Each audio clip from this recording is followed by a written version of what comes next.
As proteínas são estruturas orgânicas, assim como carboidratos e lipídios. São a última a ser utilizada como fonte de energia para o organismo. São ricas em carbono e outros elementos. Têm diversas funções no corpo humano e em outros animais. Estão presentes em vegetais e em diversos outros seres vivos, como fungos, bactérias e até vírus. Quer saber um pouco mais sobre as proteínas? Então vem comigo. Eu me chamo Alexandre Rodrigues, eu sou professor de Biologia.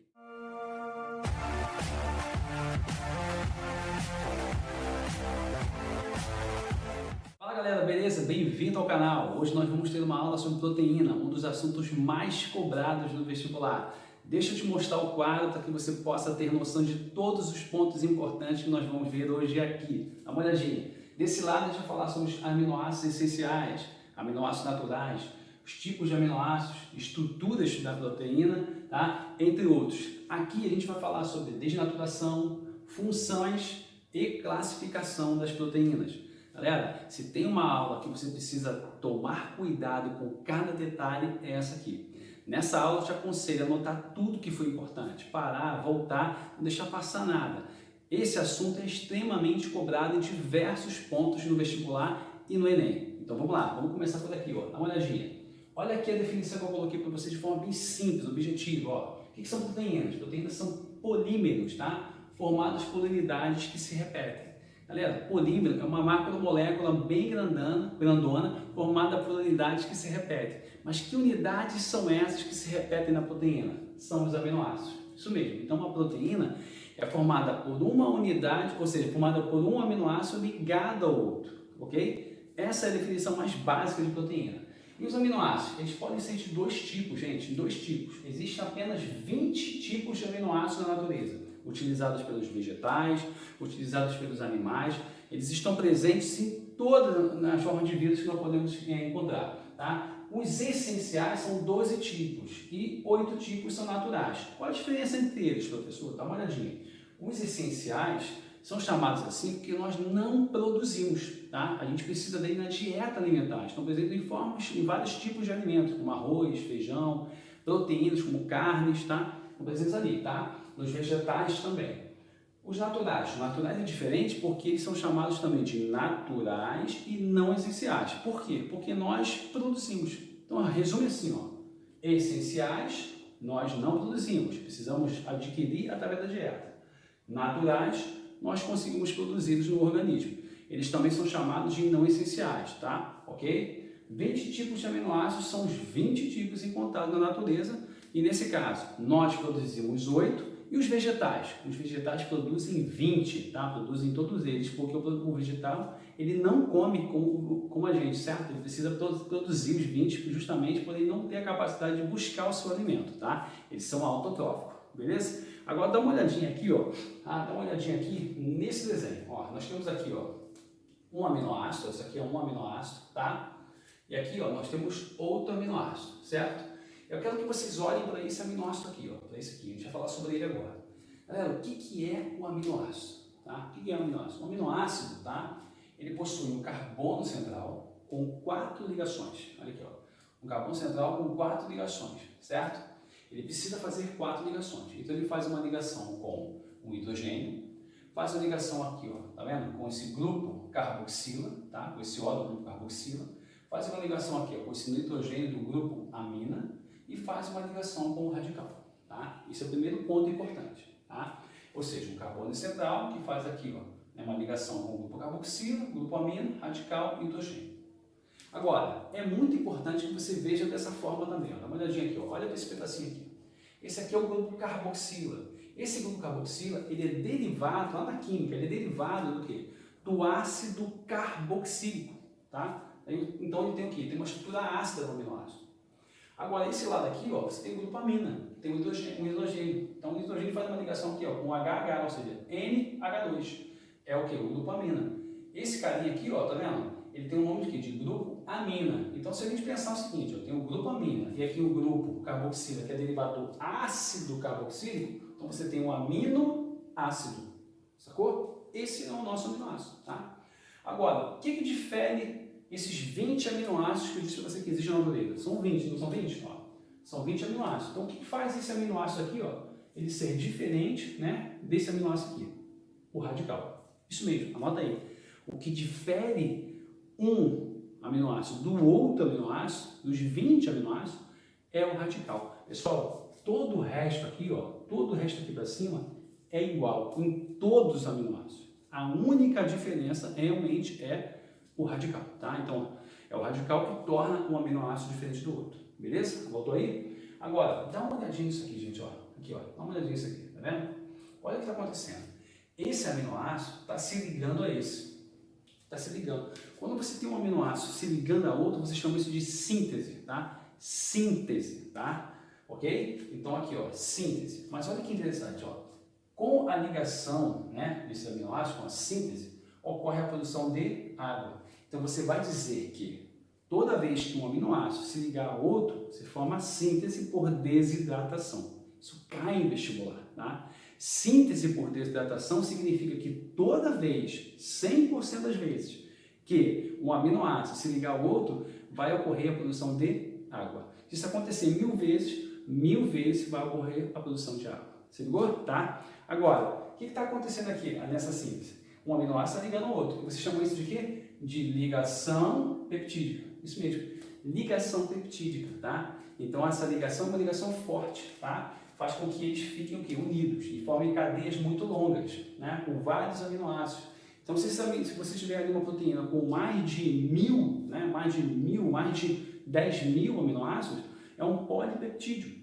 Agora se você tiver ali, por exemplo, com um número menor de aminoácidos, tendo no máximo ali 10, 11, aí é chamado de oligopeptídeo. Então você vê que o número de aminoácidos também classifica o tipo de proteína. Mas volta para cá. Vamos lá. Eu falei para vocês que quando um aminoácido se liga ao outro, se chama isso de quê? De ligação peptídica. É uma síntese que está acontecendo, uma ligação. Certo? E que essa síntese é uma síntese por desidratação porque libera água. Mas como é que ocorre essa liberação da água? Dá uma olhadinha então. Esse carbono aqui está ligado a esse O, OH.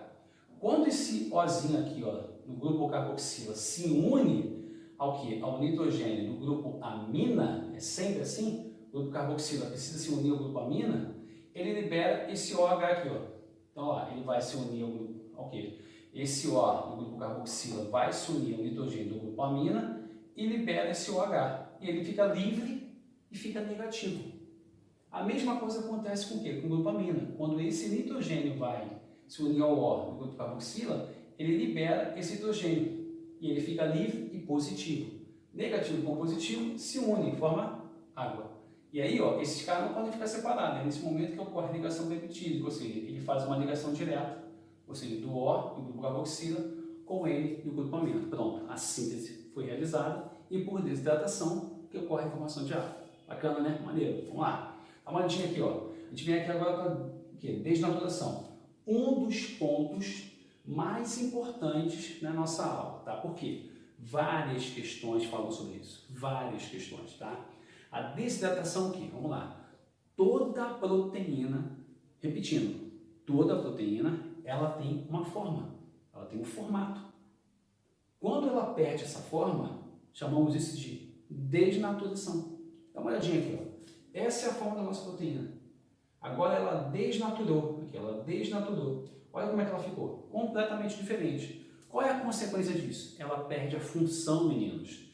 Ela perde a função, meninas, tá? Então significa dizer que quando ocorre desnaturação, ela perde a forma e a função. Anota isso, tá? Aí o que acontece? Ponto 1. O que faz uma proteína desnaturar? 2 pontos são importantes, tá? Mudança de pH e mudança de temperatura. Isso é o que é mais cobrado. Mas, pressão também, radiação, salinidade também, tá? Mas esses 2 pontos são os mais importantes. Como é que acontece? Vamos lá. O pH é uma escala que vai de 1 a 14. Supondo que o pH ideal para essa proteína aqui funcionar seja pH 7, pH neutro. E por algum motivo o pH ficou muito ácido, caiu para 2. Não é muito radical? Não é muito extremo? Então é nesse momento que ocorre a desnaturação e ela perde a forma. E consequentemente ela perde a função. A mesma coisa acontece se ele sair de 7 e subir muito para próximo de 14, 12, 13. Então essas extremidades fazem com que ocorra a desnaturação e, obviamente, ela perde a função. Deu para entender? Então, ela exige um pH ideal para que ela possa realizar a sua função no corpo. Ou seja, se ela não perde a função, né, significa que ela não desnaturou, ela vai ter uma função específica dentro do organismo. Temperatura, mesma coisa. Ela exige uma temperatura ideal, supondo que a temperatura ideal para essa proteína aqui funcionar no organismo seja uma temperatura igual à nossa, 36,5. Ok. Aí subiu um pouquinho, ela permanece normal. Subiu mais um pouquinho, ela permanece. Mas se subir muito, ela desnatura, perde a forma e perde a função. Vou te dar aqui duas situações. A primeira é a febre. Se a gente for infectado por uma bactéria ou por um vírus, o nosso corpo gera a febre como um sistema de defesa. Isso mesmo, defesa. Por quê? Porque o objetivo da temperatura aumentar é desnaturar as proteínas bacterianas ou as proteínas virais, para que eles percam a função e os nossos anticorpos consigam eliminá-lo, sacou? Agora, se essa febre subir, chegar a 40, 41, 42, aí começa a ocorrer o que é a desnaturação das nossas proteínas. E aí você começa a ter convulsão, delírios, passa mal, desmaio e uma série de outros problemas. É muito grave, entendeu? Agora, em qual situação aqui também é muito complicado? Quando a temperatura sobe muito ou desce muito. Então, vou te mostrar uma coisa aqui. Eu vou fazer um link agora, tá? A gente vai linkar a desnaturação com a estrutura da proteína, tá? Preste atenção. No caso aqui, gente, ó, nesse caso aqui, a desnaturação, tá? A desnaturação, quando ocorre aí a mudança de temperatura, se essa temperatura for muito extrema, por exemplo, se ela ultrapassar 50 graus acima de zero, ela desnatura e nunca mais volta à sua condição normal, ou seja, ela nunca mais renatura. Ela perde a sua forma e perde a sua função. Posso te dar um exemplo? Quando a gente abre o ovo, quebra o ovo, coloca numa panela quente e a gente olha para a clara. A clara é proteína. Ela é viscosa, líquida e transparente. Como é que ela fica? Sólida e branca, certo? Ela desnaturou. Só que a temperatura é tão elevada, que mesmo que o ovo venha a esfriar, a proteína não desnatura, não volta ao seu estado normal, porque a temperatura é muito extrema, tanto para cima quanto para baixo, ou seja, acima de 50 graus ela vai desnaturar e não vai mais retornar, ela não vai mais renaturar. Menos que 10 graus, a mesma coisa. Então, recapitula. Dois pontos importantes fazem com que ocorra a desnaturação da proteína: o pH e a temperatura. Mas também, coloca aí, tá? Salinidade, radiação, pressão também, ok? Agora, vamos fazer um link aqui, ó. Daqui a pouco a gente vai fazer um link aqui, tá? Deixa eu te explicar aqui o que é a estrutura da proteína. Dá uma olhada, estrutura da proteína. Estou vendo ainda, estrutura primária, estrutura secundária, estrutura terciária e estrutura quaternária, beleza? Isso é a estrutura da proteína, tá? Aqui, ó, você vai encontrar isso no seu livro de biologia, sempre nessa sequência aqui, tá vendo? Sempre nessa sequência. A gente vai aprender aqui hoje, ó, dessa forma, da quaternária em sentido primário. É muito mais fácil, muito mais fácil. E o nosso exemplo aqui, ó, para a quaternária será a hemoglobina. A hemoglobina é uma proteína que se encontra dentro da hemácia que transporta oxigênio, ok? Então, vamos lá. O que é uma proteína quaternária? Gente, dá uma olhada. Tá vendo aqui, ó? Esses 4 desenhos aqui, essas 4 estruturazinhas, isso aqui são cadeias polipeptídicas. Eu vou repetir. São cadeias polipeptídicas, tá? Ou seja, as proteínas que são classificadas como quaternárias ou com estrutura quaternária, elas são formadas por quê? Por 2, 3, até 4 cadeias polipeptídicas. Professor, ela pode ter 3 e ser classificada como quaternária? Pode. Ela pode ter 2 e ser classificada como quaternária? Também pode. Mas não pode ter uma, tá? Tudo bem? Então, o que faz com que essa proteína seja classificada, né, como quaternária é justamente ela ter esse grupamento de mais que 2 cadeias polipeptídicas. Essas cadeias elas vão se unir, né, vão se encaixar uma na outra e virando uma proteína só, que a gente está usando como exemplo aqui a hemoglobina. Então, na verdade, a hemoglobina é uma única proteína formada por uma quê? Por 4 cadeias polipeptídicas. E a função dela é transporte de oxigênio, tá? Agora você pegar umazinha aqui, ó, umazinha. Pega uma, traz para cá, pum, ampliamos, ó, tá aqui. Essa aqui, ó, tá vendo? é a proteína de estrutura terciária. Tá? Por que ela é terciária? Ela é terciária porque, na verdade, é por causa da forma dela. Isso mesmo, a terciária é por causa da forma. Ela tem essa forma aqui, 3D, tridimensional. Tá? É a forma tridimensional. Então, esse formato é que permite que ela seja classificada como o quê? Como uma estrutura terciária. Tá? Aí, se a gente olhar aqui, ó, tá vendo? Eu vou pegar um pedacinho dela, pegar um pedacinho, vou ampliar e vou trazer para cá. Ó. Olha o que aconteceu. Agora a gente está vendo a estrutura secundária. Então, a estrutura secundária, ó, pode ser de dois tipos. Olha isso. Pode ser desse formato aqui, tá vendo? Ó, todo, ó, tá vendo? De forma espiral. A gente chama de quê? De alfa-hélice, que ela é helicoidal, tá? Aqui, ó, alfa-hélice tem esse formato. E a beta preguiada, que é essa aqui, ó, toda, né, toda dobradinha assim, toda dobradinha, tá vendo? Então, ó, vamos lá. A secundária, tá, pode se apresentar de duas formas. A forma de alfa-hélice ou beta preguiada, tá? Essa estrutura é uma estrutura muito simples também, tá? E o que você está vendo aqui, tá vendo? Cada pontinho desse que você está vendo aqui, cada círculozinho que você está vendo aqui desse, tá? É um aminoácido. É um aminoácidozinho desse. Está ligado um ao outro. Então, vou pegar um pedacinho aqui, ó, e vou ampliar. Olha aqui, ó. Chegamos na estrutura primária. A estrutura primária, ela é constituída de uma cadeia, tá vendo? Uma cadeia linear. Vou repetir. Uma cadeia linear de aminoácidos. Tá? E dessa forma você consegue perceber, ó, que cada um dos aminoácidos está ligado ao outro por uma ligação aqui, ó, peptídica. Ela vem esse tracinho, uma ligação peptídica. Então repete, ó, a estrutura primária de uma proteína, ela é linear, tá? É a estrutura mais simples que existe. E entre as quatro, anota isso, é a única estável. A estrutura secundária, a estrutura terciária e a quaternária, elas são instáveis, tá? E elas são tridimensionais, ok? Isso é importante, beleza? Essa estrutura é legal. Agora, lembra do link que eu falei que eu ia fazer com vocês? Vamos dar uma olhada aqui, ó. Lembra que eu estava falando com vocês sobre desnaturação? Então, eu disse que desnaturação é quando ocorre ali o que? A mudança na forma e na função da proteína. Galera, anota isso. A desnaturação, ela atinge a estrutura quaternária, a estrutura terciária e a estrutura secundária. Nunca a estrutura primária. A estrutura primária, ela fica conservada, ou seja, a sequência de aminoácidos não é modificada quando ocorre a desnaturação da proteína. Isso é muito importante e várias questões cobram isso, ok? Bacana, né? Vem para cá agora, ó. Vamos olhar aqui, ó, a classificação das proteínas e a função, tá? Anota isso com calma, vamos lá. Como é que a gente classifica as proteínas?